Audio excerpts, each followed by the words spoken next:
Breaking news చూస్తున్నాం. Cricketer Ambati Rayudu you turn తీసుకున్నారు. వైసీపీకి రాజీనామా చేస్తున్నట్టు అంబటి రాయుడు ప్రకటించారు. కొన్నాళ్లు రాజకీయాలకు దూరంగా ఉంటానని ట్వీట్ చేశాడు రాయుడు. భవిష్యత్ కార్యాచరణ గురించి త్వరలోనే ప్రకటిస్తానన్నారు. ఇక ఇటీవలే సీఎం జగన్ సమక్షంలో వైసీపీ కండువా కప్పుకున్న అంబటి రాయుడు వారం రోజుల్లోనే అనూహ్య నిర్ణయాన్ని తీసుకున్నారు.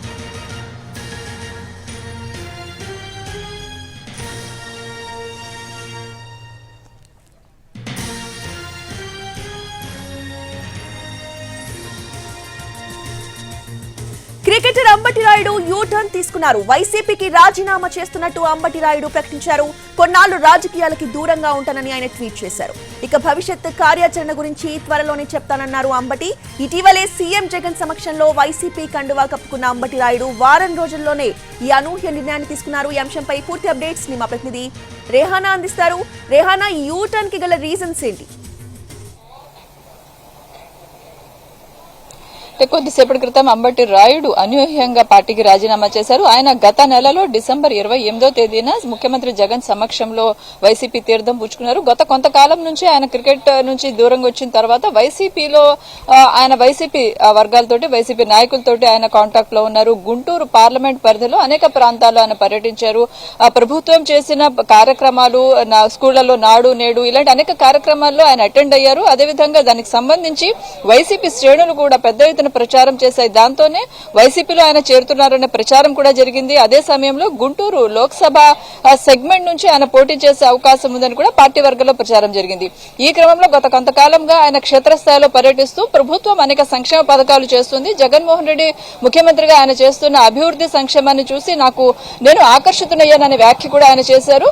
అదేవిధంగా మనం చూసాం అనేక సందర్భాల్లో ఆయన ప్రభుత్వానికి ముఖ్యమంత్రికి అనుకూలంగా ట్వీట్లు చేస్తూ వచ్చారు.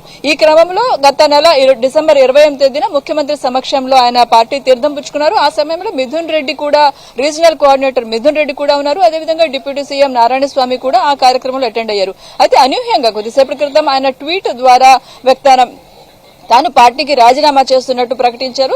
అయితే దీనికి కారణాలు ప్రస్తుతానికైతే అధికారికంగా అంబటి వర్గం ఎవరు కాంటాక్ట్ లోకి రావట్లేదు. మరి వైసీపీ నుంచి ఆయనకు గుంటూరు పార్లమెంట్ సెగ్మెంట్ ఇస్తామని హామీ పూర్తి స్థాయిలో దొరకలేదా, లేదంటే గుంటూరు పార్లమెంటా, లేదంటే ఏమైనా అసెంబ్లీనా, రెండూ కూడా ఆయనకి దక్కలేదా, ఏ కారణాలు అనేది అయితే అంబటి వర్గం ఇంకా కాంటాక్ట్ లోకి రాలేదు. ఇటువైపు వైసీపీ వర్గాలు కూడా ఈ నిర్ణయం అనూహ్యంగా ఉంది అని భావిస్తా ఉన్నారు. మొత్తం మీద అయితే వైసీపీకి ఇది ఒక షాక్ అని చెప్పాలి. గత కొంతకాలం నుంచి వైసీపీ తోటి అటాచ్డ్ గా ఉంటూ లేదంటే ప్రభుత్వానికి అనుకూల వైఖరిని అవలంబిస్తూ వచ్చిన అంబటి రాయుడు అధికారికంగా పార్టీలో చేరి 10 రోజుల్లోనే యూటర్న్ తీసుకుని పార్టీకి రాజీనామా చేయడము, అదేవిధంగా తన భవిష్యత్ కార్యాచరణను త్వరలోనే ప్రకటిస్తానని నర్మగర్భ వ్యాఖ్యలు కూడా చేశారు. సో భవిష్యత్ కార్యాచరణ అంటే ఆయన వేరే పార్టీలోకి చేరబోతా ఉన్నారా, ఇక్కడ నుంచి తనకు హామీ దక్కలేదా, ఈ అన్ని అంశాలకు సంబంధించి మరి కొంత స్పష్టత రావాల్సి ఉంది. మరి అంబటి రాయుడు యూటర్న్ కి సంబంధించి వైసీపీ నుంచి ఎవరైనా ఏదైనా స్పందించారా రేహానా?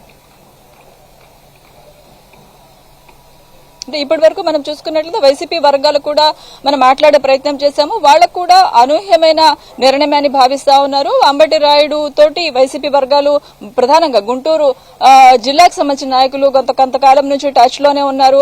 అదేవిధంగా ఆయనకు అంటే క్రికెటర్ నుంచి ఆయన ఇటువైపు రావడము, అదేవిధంగా పార్టీకి అనుకూలంగా ఆయన వ్యవహరించడము, సామాజిక వర్గ ఈక్వేషన్ వీటన్నిటిని పరిగణలోకి తీసుకుని ఆయన ఎన్నికల బరిలో పెడతారనే పార్టీలో ప్రచారం జరిగింది. మరి అంబటి రాయుడుకు సంబంధించి ఈ ఈక్వేషన్ ఏమైనా మారిందా, అంబటి రాయుడు స్థానంలో మరొక ఆప్షన్ ని వైసీపీ అధిష్టానం ఏమన్నా చూస్తా ఉందా, ఈ క్రమంలోనే ఆయన పార్టీని వీడాలని భావించారా, కేవలం ఆయన పోటీ చేయట్లేదని వ్యాఖ్యానించలేదు, పూర్తిగా వైసీపీ నుంచి వెళ్తున్నాను అని వ్యాఖ్యానించారు. రాజకీయాలకు దూరంగా ఉండాలనుకుంటున్నానని కూడా ట్వీట్ చేశారు. భవిష్యత్ కార్యాచరణ త్వరలో ప్రకటిస్తామన్నారు. సో వైసీపీ వర్గాల నుంచి కూడా ఒక అధికారికమైన స్పష్టతమైన ప్రకటన రావాల్సి ఉంది. Roja. Right, thank you Rehana.